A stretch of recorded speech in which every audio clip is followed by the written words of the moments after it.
is ATL Day Ones, part of Locked On Sports Atlanta.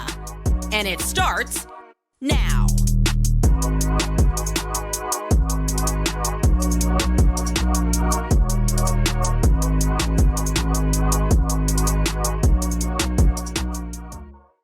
Welcome into ATL Day Ones with Jarvis and Tenitra, and just want to say thank you for making ATL Day Ones your first listen of the day. And remember, we are free and available wherever you download your podcast. And wherever you download your podcast, make sure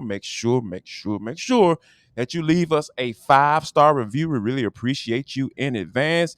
Coming up on today's show, can the Hawks bounce back from the drubbing that they took from the Toronto Raptors? They got the New York Knicks. You know, Trae Young sunned them in the playoffs. We'll talk about that. And Terry Fontenot was active at the trade deadline yesterday. But did he make the right move?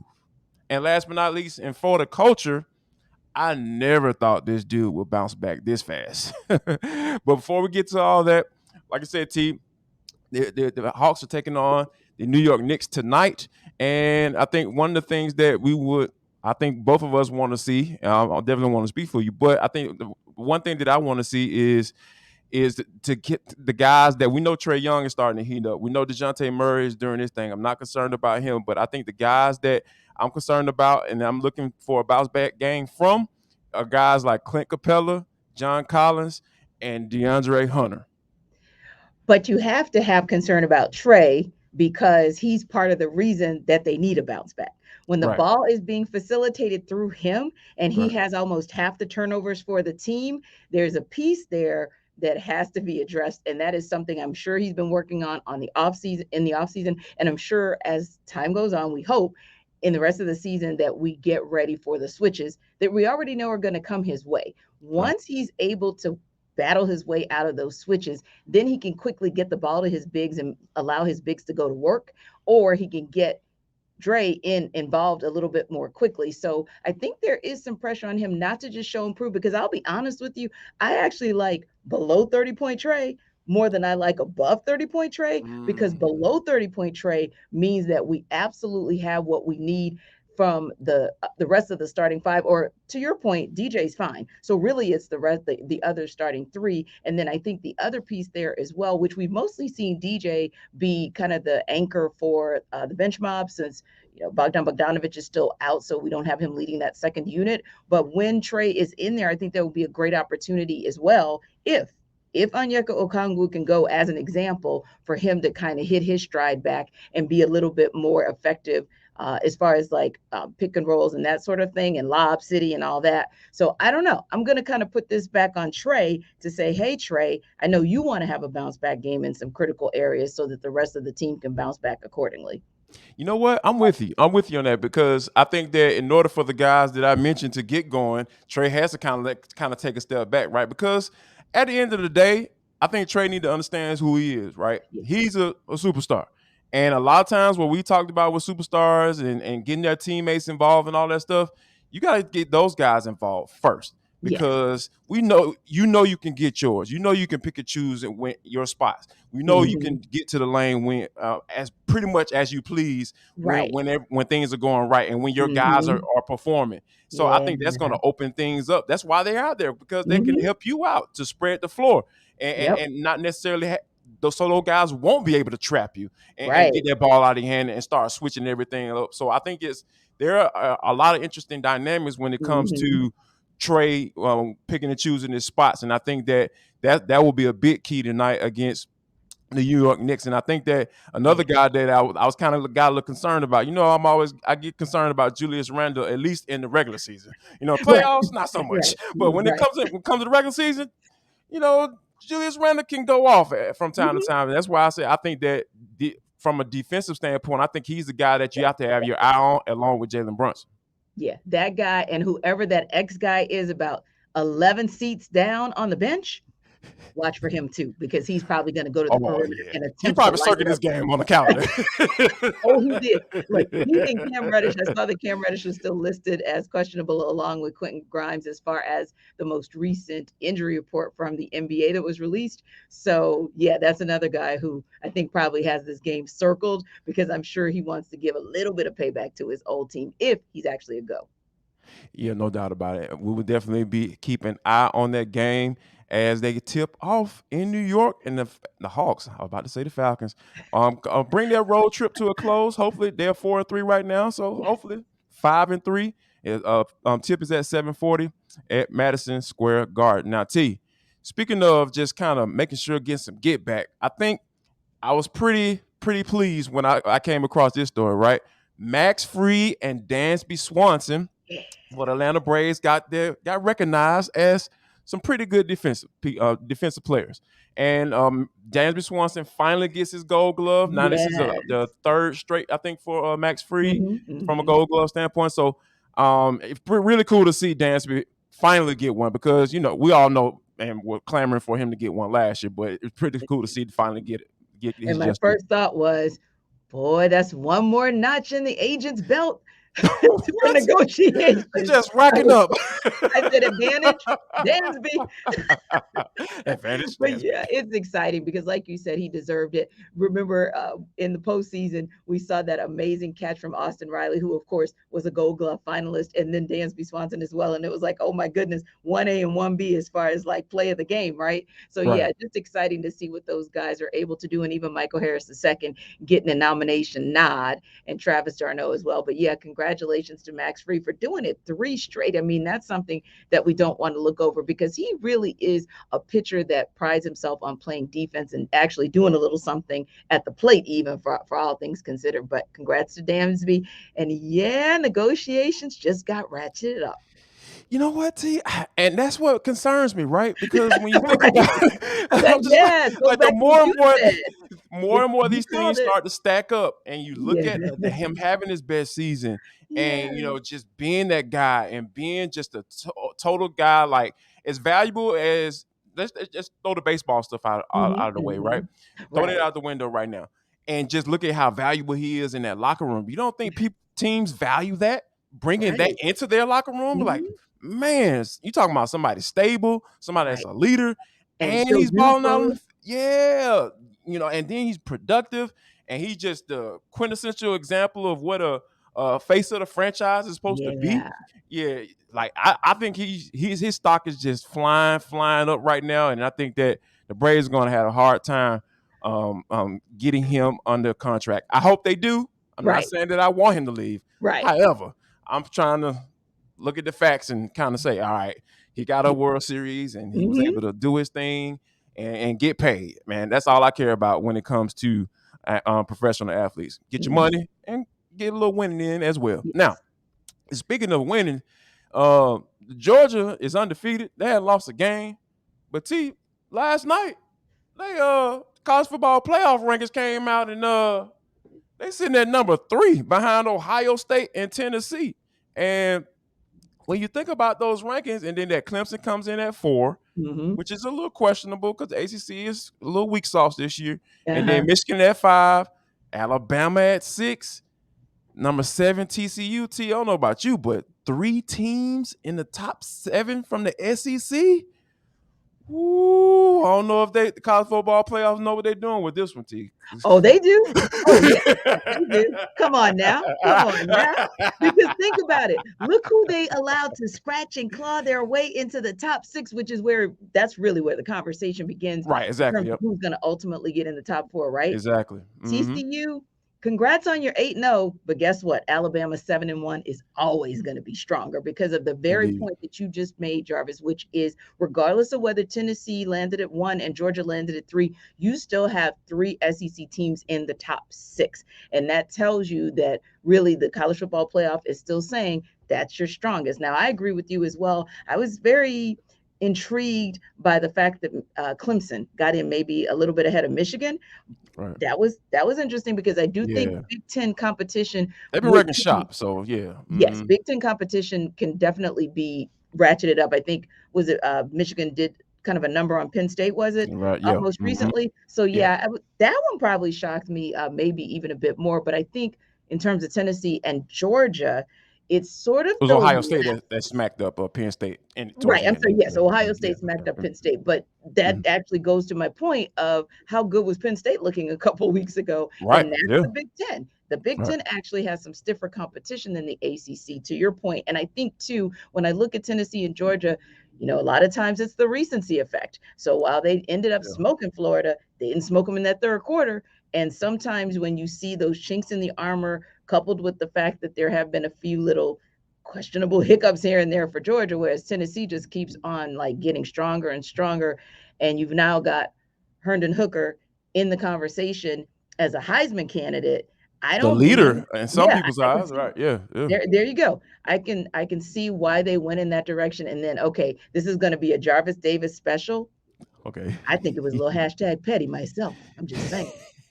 You know what? Because to be honest with you, like you said, I think I'm with you because I think the college playoff voters, they know what they're doing because two of those teams in the top four play each other this weekend, and somebody's Right. going to take an L. So Yes. it tells you how much they think about Tennessee, right? Yes. Like, because if you would have put Georgia at 1 and Tennessee at 3, Tennessee is out of it more than likely if they lose to Georgia this weekend. But if Georgia loses to Tennessee this weekend, is Georgia out? The team that's been the number one team, pretty much for most of the year. So I think that it's a lot of little different scenarios, and of course, Michigan has an opportunity to get in because they play Ohio State as well. So it's a lot of moving and shaking and going down. Like this ranking matters, but it really doesn't matter. Right. It matters and it doesn't matter because you made a great point. It's all about positioning and kind of them almost telegraphing some of the things that are going to happen in, say, the next week or two. So, hey, if we position these teams where we want them to be in the college football ranking, maybe at the end of the season, even ahead of the championship games, that could bode well in terms of how we shift them and how they love to try to justify some of those rankings, which of course we know the rationales change every week.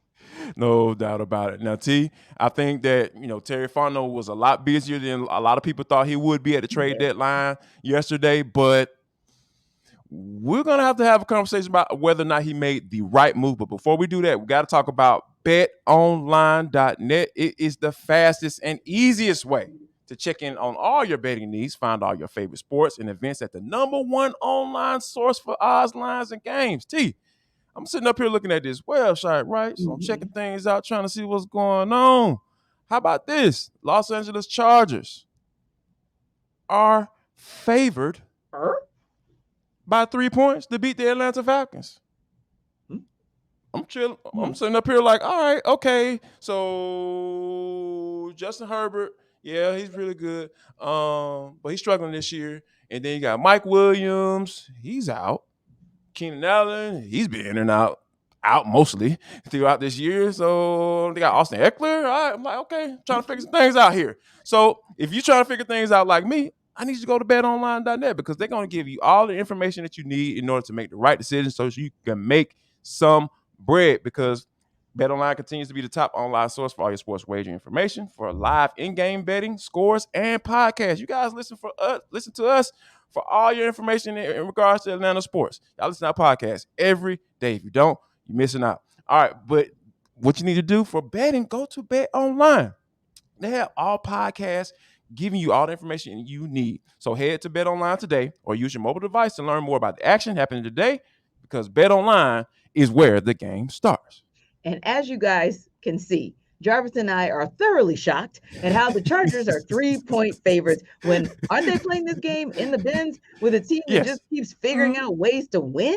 Right. And figure it out. A team whose true co-builders, Terry Fontenot and Arthur Smith, made what I believe were some solid moves. One was a surprise, but still I don't say it's a bad move with what they could potentially get, right? So all eyes were on Flowery Branch on Tuesday to see if the Falcons were going to make any moves ahead of the NFL trade deadline, which of course was 4 p.m. Eastern time yesterday.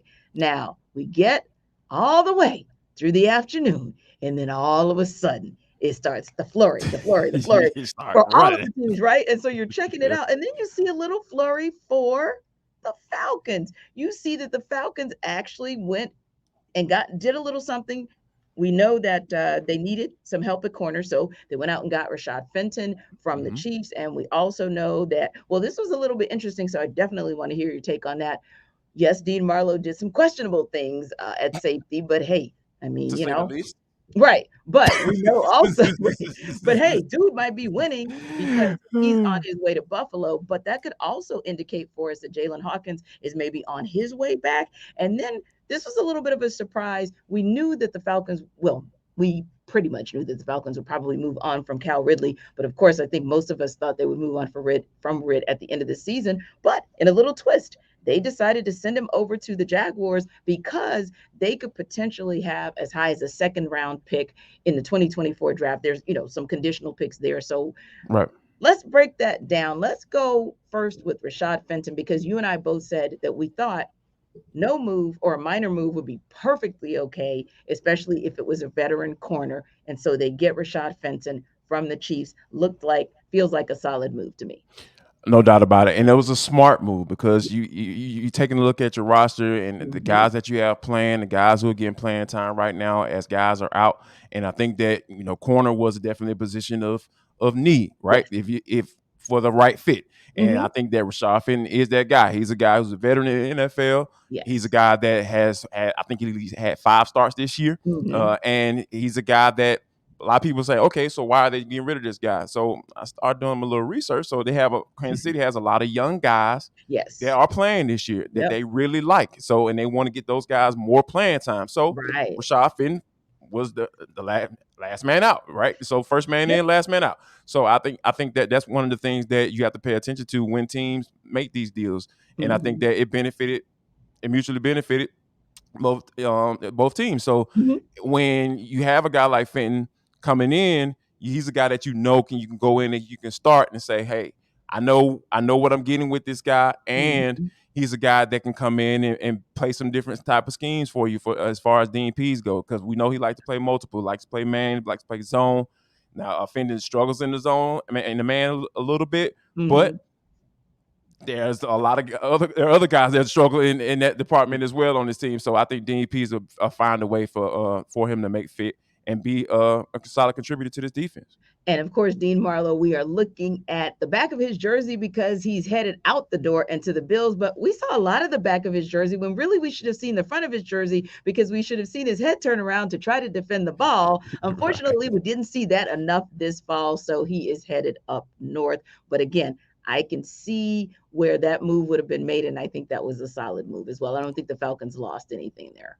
Yeah, not at all. And as far as Calvin Ridley goes, I think that's the thing that this is another a deal that I think that was mutually beneficial, because a lot of people were trying to complain about all the compensation and all these conditional picks, but I was like, look at the situation. Look at it. This is a very unique situation. The man has been suspended for gambling. You don't know what Roger Goodell feels are and whether or not he's going to immediately reinstate him. So Jaguars had to put language in that particular deal so they can cover themselves. And so did the Falcons as well. So they did that. So hey, because it's in the 2023 draft, it can be up to a 5th round pick. Right. The reason why it's low, because they have to pay $11 million. They have to pay their $11 million salary, and I think that if he's able to get reinstated by a certain date, he's going to be a 5th round pick. Cool, that's fine. And then the following year, if he balls out, we all know Cal is healthy. He's going to ball, especially if he's in a mental place, because he's at home. He's in Florida. He's from Fort Lauderdale, but he up in Duval. So hey, them folks rock with each other. So from time to time, I think they'll be able to come together and root for that guy in his home state. So I think, and then that 2nd round pick, it turns into a 2nd round pick if they're able to re-sign him to a long-term deal. So it works out. If everything works out, both sides get what they want, and I think that the Falcons will be perfectly fine. Kudos to Terry Fontenot for making smart moves yesterday. Yeah, I would agree. And there are so many times and so many different situations where we all scratch our heads and say, my goodness, we didn't get anything for that player, Matt Ryan. So when you think about the position that Terry Fontenot was in at the beginning of this season, where really he was kind of hamstrung and was trying to get out of that Matt Ryan contract and, kind of move him on. And then you fast forward to where we are about midway through the season, and he's able to broker a deal like this. And it's all of the little moves in between, right? all of the little things that he's done to kind of offset and give himself some space with the salary cap and just move on for players and from players and not just say, hey, I'm going to hang on to him for the sake of hanging on. If it doesn't work, it doesn't work, and we move forward. And again, we all knew Rid was gone. It's just that we didn't anticipate that he'd be gone this soon, but it is what it is. And I think that this roster's rounding out. And again, I heard a few people kind of sigh and say, dang, sure would have been nice to get Bradley Chubb. Sigh, sure would have been nice and is nice that you don't get that contract because guess what? Whoever signs them, Dolphins, they are literally probably were at the table saying, hey, we need to talk to this guy about exactly talk to this guy about come on now. And that's just not a situation that the Falcons maybe wanted to find themselves in. So again, if you were somebody who felt like they needed to do something big, I don't necessarily agree with that because the Dolphins are in a different situation. They are vying for a competitive AFC title, right? An AFC like Super Bowl. They're trying to get to the Super Bowl. Yeah, that could legit. And they're up against it with the Buffalo Bills, whereas this is actually a more manageable division win for the Falcons. If you compare them to the rest of their division, they're not that far off. So why give up that much capital when you simply do not have to? And another thing that you don't really have to do is not watch Locked On Atlanta Sports. Why? Because we're great. And so, of course, you want to watch us, right? That's actually something you should do. And you know what? Jarvis and I actually think that the guys up in Flowery Branch, they probably pay attention to us and pretty much everyone on the Sports Atlanta Network.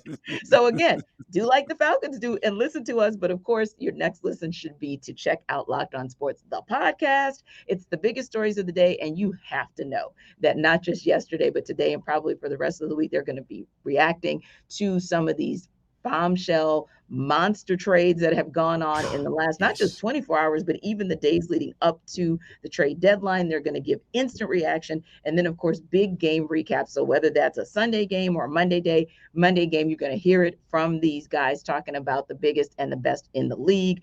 And they have their own version of For the Culture. They actually call it Take of the Day. And so that crew is going to give you all their thoughts about what has gone on in the day you watch. So that's available just like we are on the Odyssey app, over on YouTube, and of course, wherever you guys download your podcast. So don't forget, after ATL Day One's next up, Locked On Today. Locked On Sports Atlanta family. Public announcement. We need your help. We're at 4,750 some odd subscribers. We need to get to 5,000. You guys have gotten us this far. We need y'all to help us out. If you have not liked or subscribed to our YouTube channel, please go there and do so right now. Stop being lame. Go and get with the cool kids. But this is For the Culture. It is the intersection between sports, entertainment, and the culture. Sometimes whatever we want to talk about, because that's just how we get down on this show. Today is no different. Right. Ime Udoka. If you all don't remember, that was the dude that messed around with the owner's person. It's just so many rumors going around to y'all. I feel dirty even repeating it. Right. So I'm not going to even get into that. The man was suspended by the Boston Celtics for a year, and we all know what's going on with the Brooklyn Nets and the drama with wanting general managers fired. Kevin Durant, they're telling them no, and then Kyrie Irving, and it's making comments, and it's just a lot of crap. And then you got Ben Simmons to add to all that too, T. Like, it is just so can't stay on the darn court. Like the NBA, it's almost as if the NBA just said, or the Brooklyn Nets just said, you know what? NFL is getting too much doggone good press. They're just getting all the attention. They trending everywhere on Twitter. How about this? Adam Silver said, hey, Brooklyn, go ahead and drop that bomb that y'all been waiting to do. They fired Steve Nash. And then immediately after that news come out, Woj dropped a Woj. I can't even call it a bomb. No. Like, this has to be like a Woj, like detonator, end of world, resurrection, construction, whatever big word you want to use, and say that they're going to work out a deal by midweek to sign Ime Udoka as their head coach. T, what the hell is going on? You know, I would so rather have problems like Trae has to work on switches. We're waiting for Bogdanovich to come back. Those are the issues that I like to have over here with the Hawks. This team, we stay out of that nonsense and that foolishness. Oh my On the goodness. other hand, I mean, Jarvis, you just named it all. It's like the ultimate Oh soap man. opera already. And Right, so then you're right. going to bring a soap opera. 6, On, 7 games in, Tutti. Not like I around just, the trade deadline, 20 no, games in when you know what yeah, you have in the team. no. 6 to 7 6, games 7 in. games. Come on. That's a clusterfuffle. I mean, that is an Yes, absolute very. clusterfuffle. And I just want somebody, one of my BK friends, I just want you guys to reach out Oh to Jarvis, goodness. drop it in the comments, tell us something because we need answers. We are confused. And I think the world is probably a little bit confused. And don't get me wrong, we do know all in all, he's still a good coach. And Right, yeah, no winning, doubt. Yeah. All jokes winning aside. definitely, yeah, winning Good cures jokes, by the way. everything. I think. Right. Winning cures everything, but you have to wonder if you really want to step into the muck and the mire of that situation and bring that potentially over to your team where you are, despite having Kevin Durant and a Kyrie Irving, you're still the number 2 on the totem pole in Right, amongst the 5 boroughs and even right, in New Jersey, right? right. You know, why? I'm just gonna leave it at why. And then to add to the NBA petty, because we talk about the NBA petty on this show quite a bit, and it's very entertaining, and we love talking about it. I Right. came across a post yesterday. So apparently, Brooklyn Nets, somebody posted, there was a job posting for a PR director. And I'm sitting up here like, you know me, I'm being silly. I reached out to our guy, Arthur Trish, and I was like, hey man, they got a job. You know, what you think? And I can't even say what his response was, but let it know. I had a good laugh about it. Oh my God. Not for all the, as my mom would say, not for all the tea. Yes, Right. old school saying. No, Yes. sir. AT, stay right here. Yes, yes. Please don't. No, no, no. We don't want you to go and deal with that, T. You gotta love it. You gotta love it. So yeah, this was one quick question I have for you as we wrap up, right? Right. So we're kind of watching on and off the World Series. And of course, the Yeah. Phillies are up 1, blew the Astros straight out the building in Philadelphia last night. And so now they've Oh, got a man. 2-1 lead. But I was sitting there like, man, will it make the Braves country feel better if the Phillies go on to win? Because you're like, well, heck, at least they smoked everybody and not just us. Or would you feel better if the Astros won because you're like, ha ha ha, you might have blown everybody out, but guess what you didn't get? And guess what we got last year? I don't know. Where do you stand? To be honest with you, like I haven't watched the game. I Yeah, said that same. I I was as refuse. soon as I found out the Phillies they were going to make the World Series. Yep, I was like, not which I doing it. knew they would. I said I can't watch it, Yeah. but I think that it is interesting that Mhm. the Philadelphia is finally getting some return on an investment with Yeah. Bryce Harper, because Bryce Yes. Harper is just Yeah. he's the dude. He's that Mhm. dude, and I think he's about on pace to break a record for most home runs hit by a Philadelphia Philly in the postseason run. So Yes. yeah, like it is kind of cool to see it because I've always Mhm. liked Bryce Harper. I know people Yeah. don't really care for him, but I've always liked him as a player Right. and an individual. He just plays for the Mhm. Phillies now, who I absolutely despise. But yeah. So I think it. I wouldn't celebrate it, but if they win, I'm like, it makes sense. Yeah.